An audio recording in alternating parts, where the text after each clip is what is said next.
하나님 주신 말씀은 이사야 20장 6절 한 절 말씀입니다. 이사야 20장 6절 한 절 말씀입니다. 이사야 20장 6절 한 절 말씀입니다. 우리 한 목소리로 함께 봉독하겠습니다.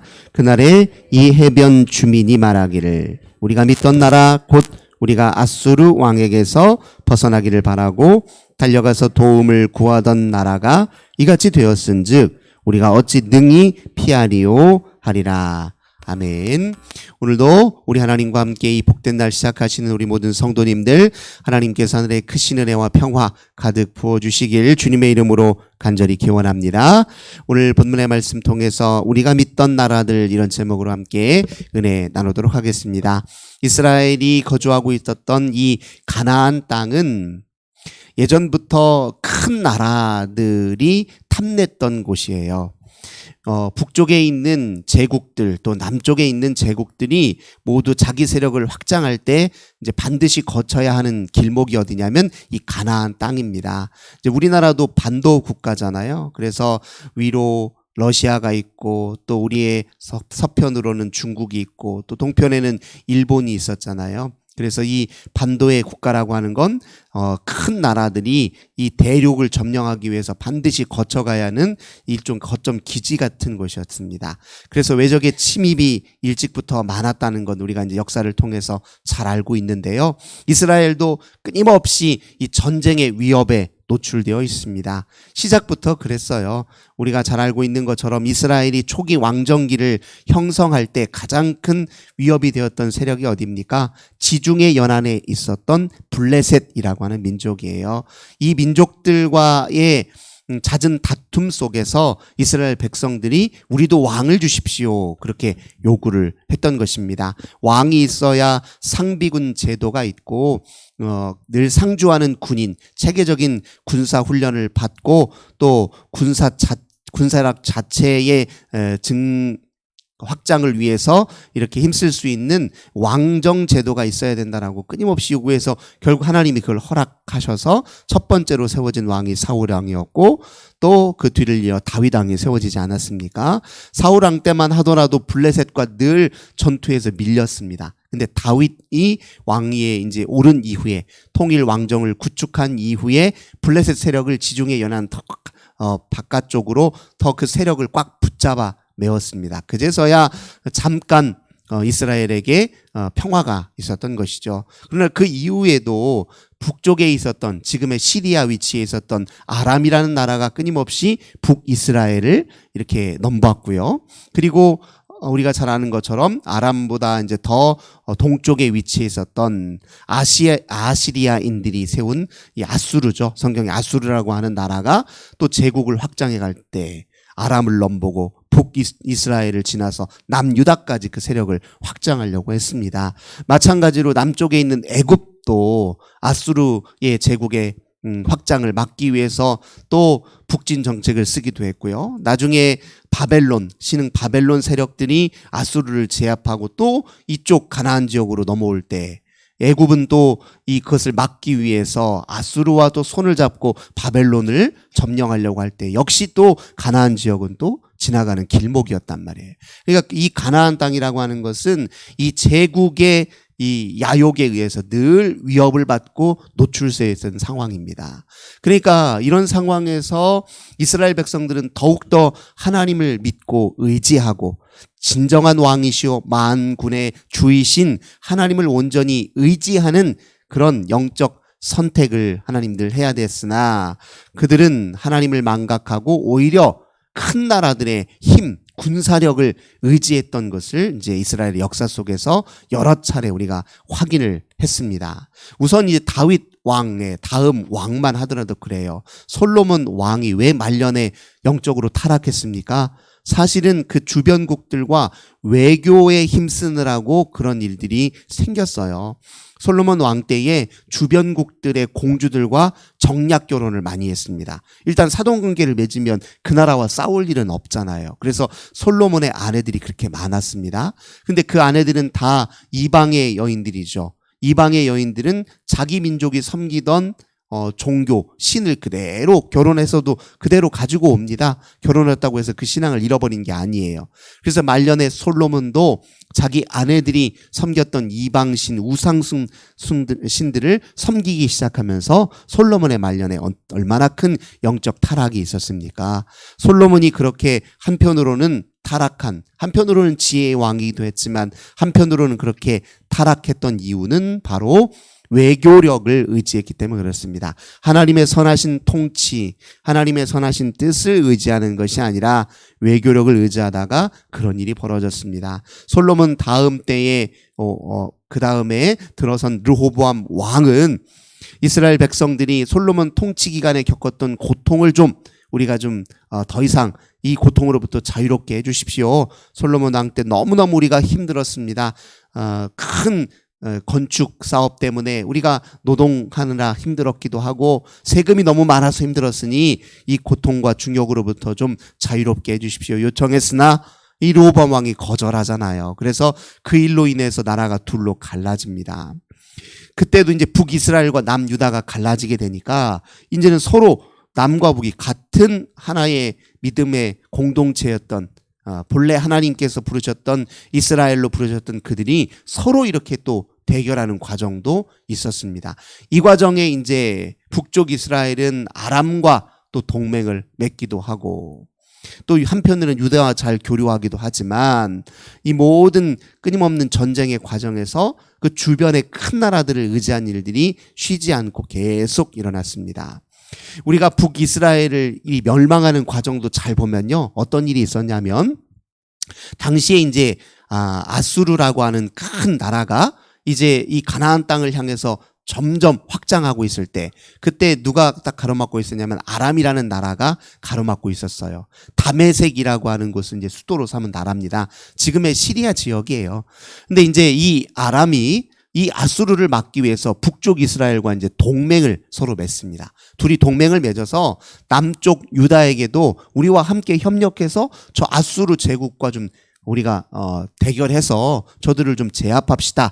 이렇게 얘기했을 때 유다의 왕이 그걸 거절해버려요. 그래서 북이스라엘과 아람이 서로 괘씸하다 해서 남유다를 이제 쳐들어온단 말이에요.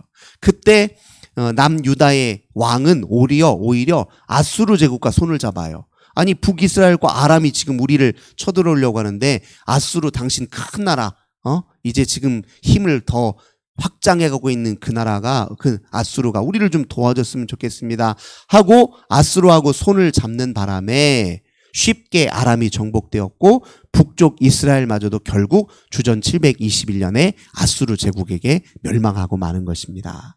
근데 문제는 아수르가 북이스라엘을 멸망시키는 것으로 끝내는 게 아니에요. 남쪽까지 그 세력을 확장하기 시작합니다. 그래서 우리가 잘 알고 있는 그 유명한 사건이 히스기야 왕 때에 산헤립 왕이 남유다를 쳐들어와서 예루살렘을 에워싸잖아요. 그때 산헤립 왕의 장수였던 랍사게라고 하는 이 장군이 얼마나 히스기야를 모욕하고 이스라엘 백성들을 모욕했습니까?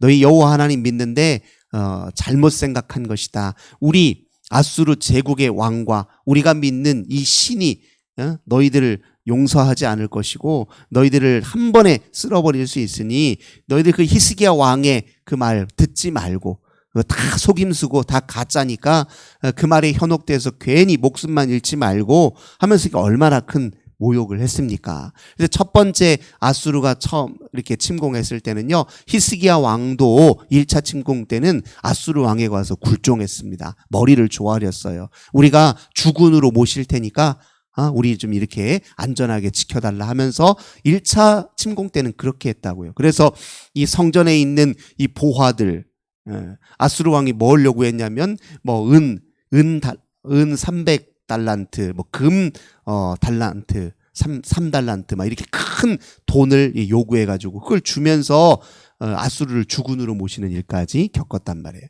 하지만 그럼에도 불구하고 이 남유다를 정복하려고 하는 그 야욕을 멈추지 않았습니다. 그래서 또 이스라엘을 쳐들어왔어요. 그때 히스기야 왕이 누구에게 또 잠깐 손을 내밀려고 했냐면 바로 애굽 애굽에 손을 내밀려고 했어요. 당시에 애굽의 상황은 어땠냐면 애굽 바로 밑이 구스예요. 지금으로 말하자면 에디오피아입니다. 애굽은 이집트고 이제 구스는 성경에 나오는 구스는 에디오피아를 뜻해요. 그때 애굽과 구스는 하나의 나라였어요. 구스의 왕이 이 에디오피아의 왕이 이집트 전체를 다스리는 왕이었어요. 두 나라가 거의 한 나라였습니다. 그래서 애굽과 구스 이 동맹국이 히스기야를 지원해서 이 아수르를 좀 제압하려고 하는 그런 일까지 이제 벌이게 됐단 말이에요. 그러나 아수르 왕이 이제 너희들이 지금 의지하려고 하는 그 애굽과 구스 잘못 택했다 하면서 이 남쪽 유다를 향해서 진군하는 걸 멈추지 않았습니다. 그때 이제 히스기야가 말 그대로 이제 이러지도 못하고 저러지도 못하는 상황에 처해 있을 때 그때 활동했던 이사야 선지자에게 묻는 거예요. 도움을 청하는 겁니다. 그때 이사야 선지자가 너희는 애굽 구스도 의지하지 말 것이고 오직 여호와 만군의 여호와 하나님만 의지하고 그분의 선하신 통치와 이 땅을 향한 하나님의 그 사랑과 자비의 마음을 의지하여라 해서 결국 이제 아수르 제국으로부터 자유케 된 이야기들이 성경에 나오지 않습니까? 이제 그 와중에 오늘 본문에 이사야가 이렇게 이제 선포를 하고 있는 거예요. 자, 오늘 한번 이 본문을 다시 보겠습니다. 그날에 해변 주민이 말하기를 우리가 믿던 나라 곧 우리가 아수르 왕에게서 벗어나기를 바라고 달려가서 도움을 구하던 나라가 이같이 되었은즉 우리가 어찌 등이 피하리요. 이 아수르 제국을 피하기 위해 어떤 나라에 의지했다고 했죠? 애굽과 구스라고 했잖아요. 그 나라도 결국은 잠깐 지금은 힘이 있어서 우리의 위협하고 있는 아수르를 무찌를 힘이 있는 것 같이 보이지만 그러나 그 힘을 의지하는 것은 어리석은 일이다. 아무리 큰 제국도 하나님의 때를 따라서 쇠망하고 다 멸절하게 돼 있다. 결국 아수르도 바벨론이라는 나라에 의해서 멸망하고 바벨론도 그 거대한 민족이 페르시아에 의해서 또 멸망하고 페르시아도 결국 로마 제국에 의해서 멸망한단 말이에요. 그러니까 세상 나라라고 하는 것은 바로 하나님 없이 인간 스스로 자기 문명을 구축하고 자기 왕국을 건설하려고 하는 죄와 교만의 산물이거든요. 그래서 아무리 겉으로는 크고 위대해 보이더라도 아무리 강해 보이더라도 결국 유한한 역사의 하나님의 역사 통치의 흐름 속에서 다 언젠가는 사라져 버릴 그런 존재라는 사실을 성경은 끊임없이 우리에게 상기시키고 있습니다. 그러니 우리가 진짜 믿어야 될 나라는 이렇게 눈에 보이는 군사적으로 또 경제적으로 부강한 이렇게 제도적 나라, 제도적 국가가 아니라 보이지 않지만 온 만유의 창조주이시며 우리를 다스리시는 영원하신 하나님을 우리의 주인으로 모시는 하나님 나라, 우리가 끝까지 의지하고 바라는 나라가 바로 하나님의 나라여야 한다는 사실을 성경은 우리에게 가르쳐주고 있습니다.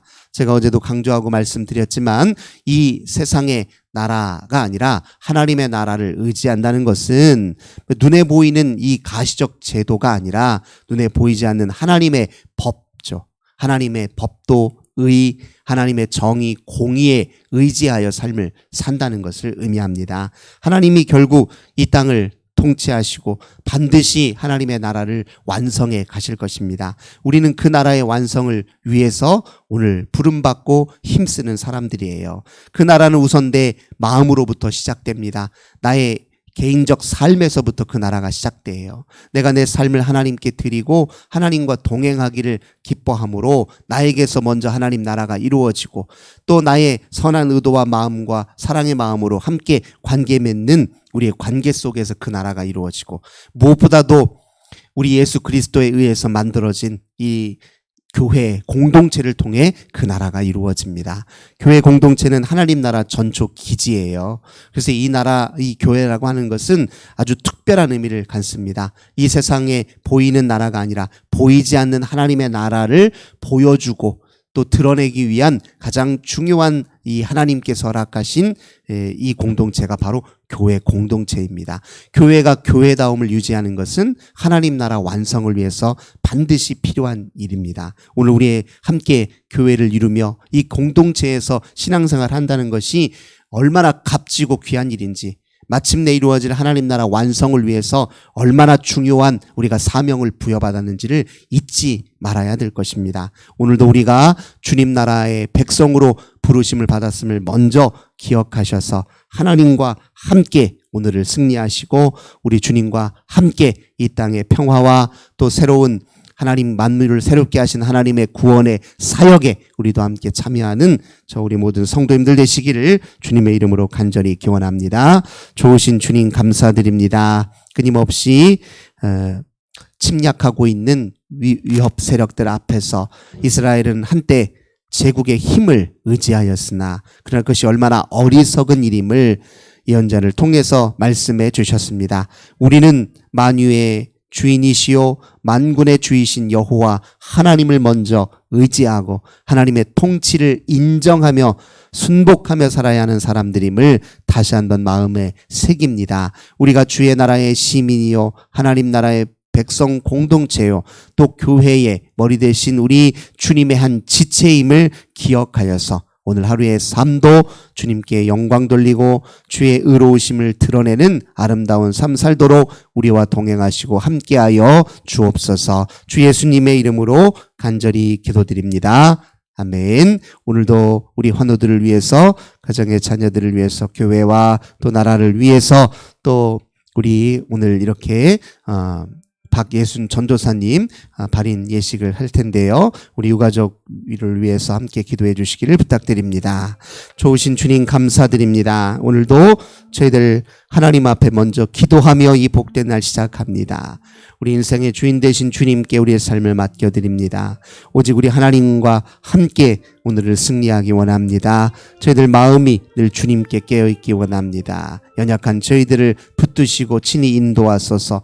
놀라우신 주의 은혜에 저희들이